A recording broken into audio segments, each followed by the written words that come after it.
La llamada Coalición de Voluntarios, el grupo de aliados de Ucrania, ha acordado en una cumbre en París las condiciones de las garantías de seguridad que estarían dispuestas a conceder a Kiev ante un eventual alto al fuego con Rusia. Con esta noticia comenzamos el informativo en Deutsche Welle. Yo soy Carol Guerrero, los saludo desde Berlín y arrancamos con titulares. Los líderes de Francia y Ucrania afirman que 26 países se han comprometido a proteger el territorio ucraniano tras un acuerdo de paz. Además, aseguran que el apoyo de Estados Unidos se concretará en los próximos días. Tras su paso por México, el secretario de Estado de Estados Unidos, Marco Rubio, se encuentra en Ecuador, donde ha anunciado una ayuda de casi $20 millones para reforzar la seguridad. El estado de Florida avanza para poner fin a los mandatos de vacunación para menores en medio de críticas que advierten que se ignora la evidencia de que muchas vacunas salvan vidas. Ahora no se descarta que otros estados sigan el ejemplo.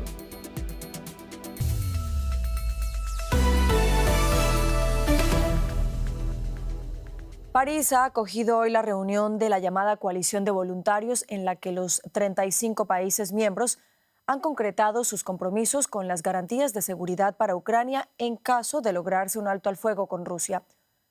El encuentro, encabezado por el presidente francés Emmanuel Macron, contó con la presencia del presidente de Ucrania, Volodymyr Zelensky, mientras que el presidente de Estados Unidos, Donald Trump, participó de manera virtual.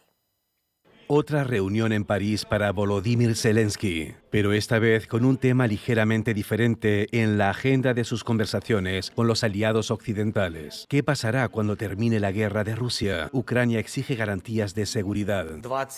26 países han acordado proporcionar garantías de seguridad a Ucrania. Creo que este es el primer paso concreto y serio en este sentido. Y luego está la cuestión del despliegue de tropas extranjeras en Ucrania. La idea aún está en fase de desarrollo. Hoy contamos con 26 países que se han comprometido formalmente a formar parte de una fuerza de garantía para las tropas en Ucrania, o a estar presentes sobre el terreno, en el mar o en el aire, para dar esta garantía a Ucrania el día después de un alto el fuego o un acuerdo de paz. Esta fuerza no pretende librar ninguna guerra contra Rusia. Es una fuerza para garantizar la paz y enviar un mensaje estratégico. Para Moscú, la idea de desplegar tropas occidentales en Ucrania como parte de un acuerdo de paz es inviable. Rusia no va a debatir una intervención extranjera en Ucrania en ninguna forma ni formato. Una intervención que es fundamentalmente inaceptable y socava cualquier tipo de seguridad. El enviado especial de Estados Unidos, Steve Witkoff, estuvo presente en las conversaciones, aunque no hay indicios de que Estados Unidos respalde ningún plan de despliegue. Sin embargo, la mayor parte de la carga de cualquier despliegue recaería sobre los miembros europeos de la OTAN, lo cual no sería posible sin el apoyo de Estados Unidos. Y mientras tanto, Rusia intensifica sus ataques contra ciudades ucranianas. El presidente Vladimir Putin no parece tener prisa por poner fin a la guerra que dura ya 3 años y medio. Y siguiendo muy de cerca este encuentro ha estado la periodista Diana Jayón, a quien saludamos a esta hora en París. Diana, buenas noches. Uno de los temas discutidos en esta cumbre fue el eventual envío de tropas a Ucrania, pero no parece haber consenso al respecto. ¿Qué fue exactamente lo que se dijo sobre este asunto? Un cordial saludo desde París. Sí, así es, Carol, sin lugar a dudas, una de las principales partes que se ha discutido es ese tema, ¿no? De cómo se va a organizar un posible escenario de posguerra. Y es verdad que no hay un voto unánime de los 35 participantes de ese grupo de voluntarios, como se hacen llamar. 26 han asegurado que estarían dispuestos, pero no hay una respuesta en su totalidad positiva. Hay algunos que aún dicen que es mejor sopesar los pros y los contras de una decisión como esta. Pero el presidente Emmanuel Macron ha salido adelante y ha asegurado que esto demuestra muestra cómo el bloque europeo en su mayoría está dispuesto a asumir una defensa de Ucrania después de un cese definitivo del fuego, y también ha asegurado que esta ayuda que prestarían serían en ejércitos terrestres, también en apoyo aéreo y también marítimo. Algo también muy importante que ha destacado no solamente el presidente Macron, sino el presidente Zelensky, que ha también utilizado esta oportunidad para dirigirse a los mandatarios y también, por supuesto, después a los periodistas, es que lo que más seguridad le daría a su país es que lo admitieran a ser parte de la Unión Europea y a formar parte también de la OTAN. Eso ha quedado claro, es la intención del presidente Zelensky, a la vez que el presidente Macron anunciaba esta importante coalición de 26 países dispuestos a defender a Ucrania en la posguerra. Diana, Donald Trump también estuvo presente, aunque de forma telefónica. ¿Qué temas discutieron con el presidente de Estados Unidos? Sí, Carol. De hecho, la reunión que tenía previsto se acabara a la 1 de la tarde, hora de París, terminó a las 2, justamente porque esa última hora fue dedicada a esa conversación virtual que tuvieron los líderes de Ucrania y de Francia con el presidente Emmanuel Macron. Después, justamente, el mandatario francés decía que había recibido todo el apoyo del presidente de los Estados Unidos, quien además había asegurado que no solamente estaría presente en próximas reuniones, sino que está revisando un nuevo paquete de sanciones para Rusia. Es decir, esto seguiría adelante después de esos varios paquetes que se presentaron en años anteriores, pues el presidente Trump lo retomaría, aunque lo vimos hace poco recibiendo a Vladimir Putin, pero ha asegurado que debe ser inmediato ese cese al fuego. Y también ha dicho el presidente Macron que el presidente Trump le ha dicho a los mandatarios presentes en esta reunión hoy de París que deben dejar de abastecerse del petróleo de Rusia como una manera también de sancionar la economía de este país. Así que Macron ha dicho que ha sido desde todo punto de vista positiva esa conversación, que retrasó un poco la salida de Zelensky y de Macron ante los medios de comunicación en el Palacio del Elíseo. Diana Hayón en París, gracias por estas informaciones. Feliz tarde. Y en otra noticia del día, el ejército israelí asegura controlar ya el 40% de Ciudad de Gaza, territorio que afirma es un bastión de Hamás, considerado grupo terrorista por varios países. Según informes de hospitales locales, los bombardeos y los disparos israelíes han acabado con la vida de decenas de personas en las últimas 24 horas. Algunos fueron abatidos mientras trataban de conseguir ayuda humanitaria. Entre las víctimas hay mujeres y niños. Desde que comenzó la guerra han fallecido al menos 64.000 gazatíes, según el recuento de las autoridades sanitarias, que no distinguen entre civiles y combatientes. Israel ha declarado grandes zonas de la ciudad de Gaza como zonas rojas, de las que se ha ordenado a los residentes que se marchen. Un alto funcionario militar dijo que la ofensiva obligaría a 1 millón de palestinos a huir al norte del territorio. Y las relatoras de la ONU para los territorios palestinos, Francesca Albanese, y para la libertad de expresión, Irene Khan, alertaron este jueves de que al menos 248 periodistas murieron desde el inicio de la guerra en Gaza, más que en cualquier otro conflicto contemporáneo, y reclamaron que la comunidad internacional aumente la presión sobre Israel. Ambas expresaron su indignación por lo que califican de asesinato de otros 6 periodistas palestinos en los últimos días, entre ellos profesionales de la cadena Al Jazeera, Reuters y colaboradores de Associated Press. También reclaman que se permita la entrada de medios internacionales en Gaza. Aseguran que su presencia daría cierto grado de seguridad a los reporteros locales y garantizaría que la información siga llegando al resto del mundo.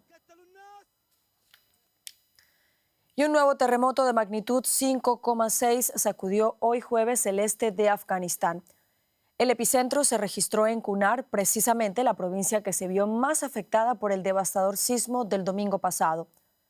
El gobierno talibán elevó hoy a 2.205 el número de personas fallecidas por el terremoto del domingo. A falta de que lleguen informaciones sobre este nuevo terremoto, la situación es crítica en una región ya devastada y de difícil acceso.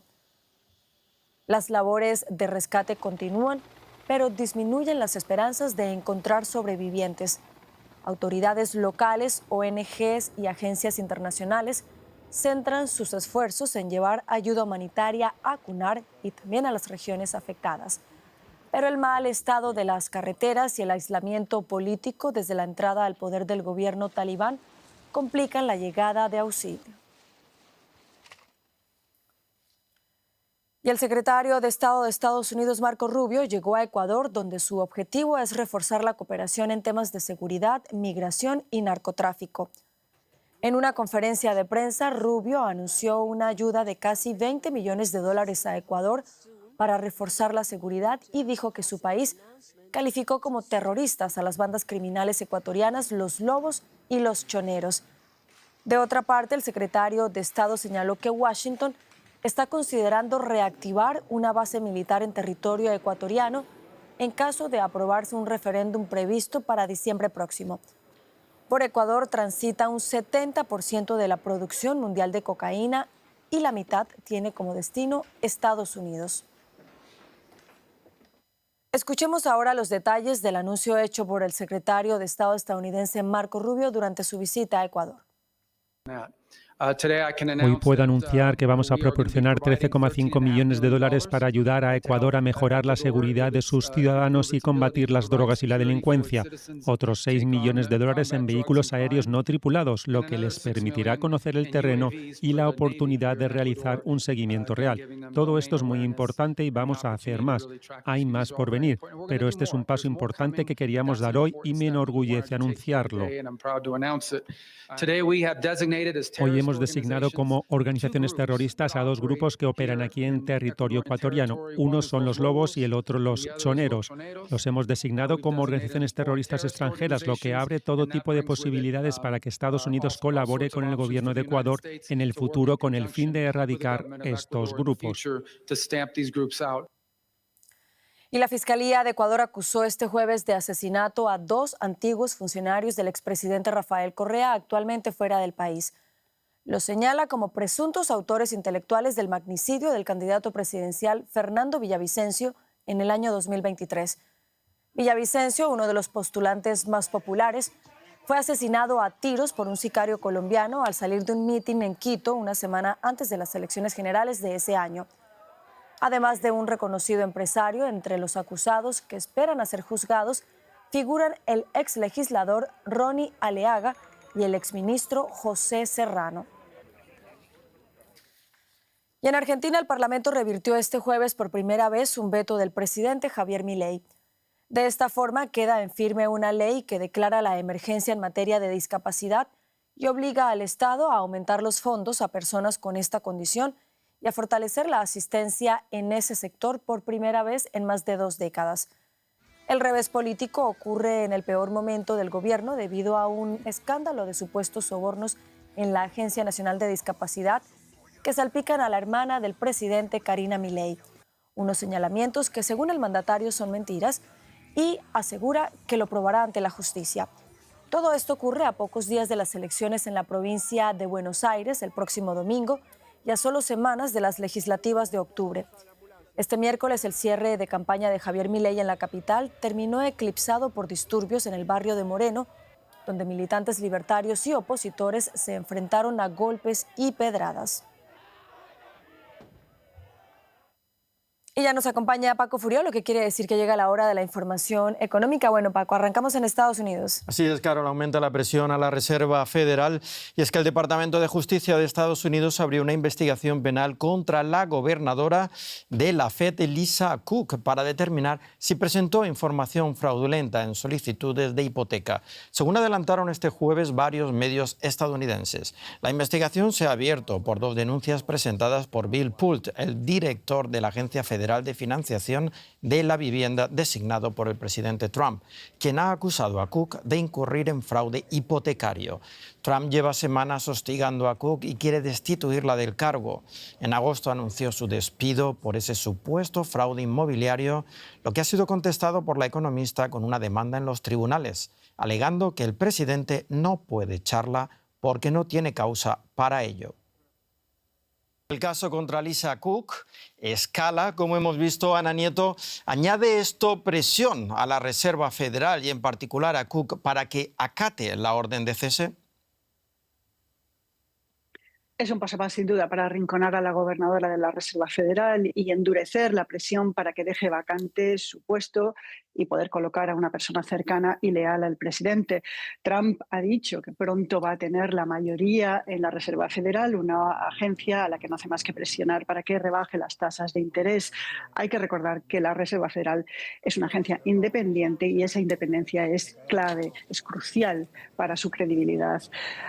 A pesar de la investigación, sigue sin haber una causa judicial contra esta mujer a la que se le acusa de fraude hipotecario por haber declarado tener 2 hipotecas como primera residencia, algo que para probar que es un delito tendría que declararse que ha habido intencionalidad a la hora de mentir en estos papeles. Hoy precisamente el diario ProPublica, que es un diario de investigación, ha dicho que hay 3 miembros del gabinete de Donald Trump que tienen una situación muy similar con viviendas, con 2 primeras viviendas en sus hipotecas. Trump solamente puede echar a Cook con causa, es decir, por un mal trabajo en el ejercicio de su cargo. Y la gobernadora ha dicho que quiere un juicio justo y permanecer en su cargo hasta que se dilucide. Y uno de los más cercanos asesores de Trump, Stephen Miller, ha testificado en un comité del Senado como paso previo para su confirmación por esta Cámara como gobernador en sustitución de la gobernadora Adriana Kluger, que dejó la FED el 1 de agosto. ¿Qué se sabe de su candidatura? Pues el asesor de Trump, Stephen Miller, sustituiría apenas meses a la gobernadora y esta mañana se ha sabido que no planea romper del todo sus lazos con la administración de Trump mientras ejerce como gobernador de la Reserva Federal. Vuelvo a recordar, una agencia independiente. Miller ha dicho que pedirá licencia durante su mandato en la Reserva Federal para poder volver a la Casa Blanca y seguir como presidente del Consejo de Asesores Económicos del Gobierno. Aunque Miller ha dicho que la independencia de la FED es crucial, los conflictos de intereses quedan muy claros para la minoría demócrata y más aún cuando algunas de sus teorías escritas incluyen ideas que sí que socavan esta independencia de la FED. Miller ha evitado criticar al presidente y ha evitado responder a preguntas directas como, por ejemplo, si considera que los aranceles son un impuesto. Lo que sí que ha dicho es que no han traído inflación y que el presidente tiene derecho a opinar sobre tasas de interés. Gracias, Ana, desde Nueva York. Gracias. Y sorpresa en los mercados alemanes porque el prestigioso fabricante de autos Porsche ya no aparecerá en las pantallas de cotizaciones de la bolsa de Frankfurt. Porsche estaba en la lista de las 40 empresas con mayor valor de mercado en Alemania desde diciembre de 2022. Sin embargo, la caída en las ventas y la pérdida de valor de casi un tercio que ha sufrido la compañía en el último año provocó la salida de la automotriz del panel de empresas líderes. Junto con el laboratorio Sartorius, ambas empresas serán reemplazadas por GEA, una empresa de ingeniería, y Scout24, un operador inmobiliario online.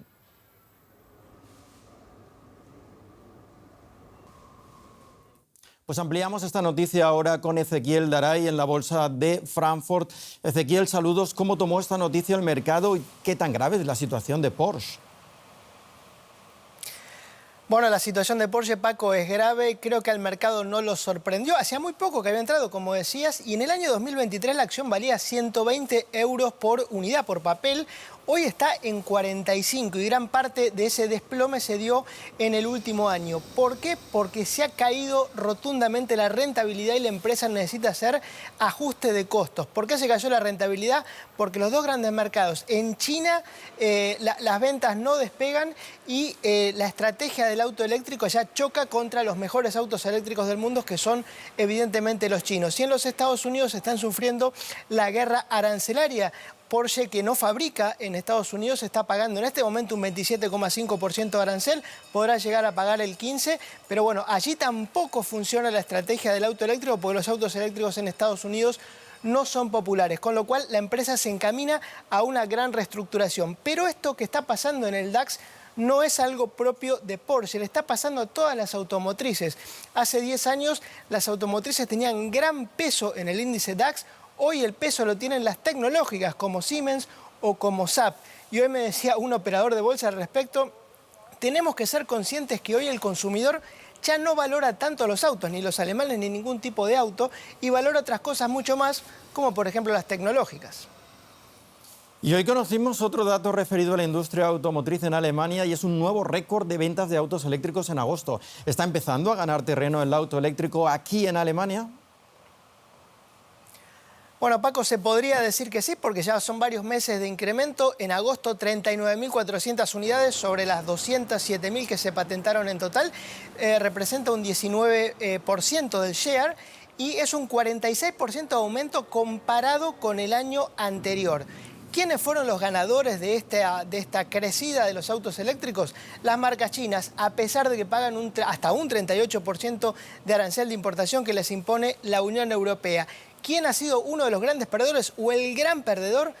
Tesla, 1.400 unidades. Mientras el mercado crece 46% en forma interanual, Tesla cae 40%. Pero bueno, todo lo que sea comparado con 2024 hay que tomarlo con pinzas también, porque 2024 fue un año muy malo para el auto eléctrico. Se habían quitado los subsidios aquí en Alemania. Ahora se entregan muchas bonificaciones y hay exenciones impositivas para las empresas que compren autos eléctricos. Por eso los ejecutivos del sector son positivos con lo que pueda pasar en el futuro del auto eléctrico aquí en Alemania.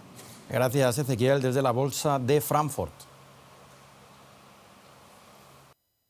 ¿Más noticias, Caro? Sí, Paco, más noticias y en este caso vamos hasta Portugal porque allí se guarda un día de luto nacional este jueves tras el descarrilamiento de un funicular en su capital, Lisboa. La policía investiga por qué el llamado elevador da Gloria se soltó y descendió sin control por una colina antes de estrellarse contra un edificio, provocando la muerte de 16 personas, varias de ellas turistas que visitaban la capital portuguesa.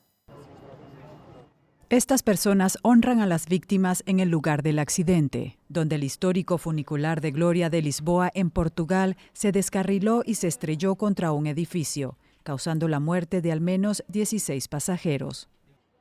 Los pasajeros de este vagón inferior se salvaron por poco, describieron escenas de pánico mientras el accidente se desarrollaba ante sus ojos. El funicular había ascendido solo 4 o 5 metros cuando oímos un fuerte estruendo y vimos humo negro.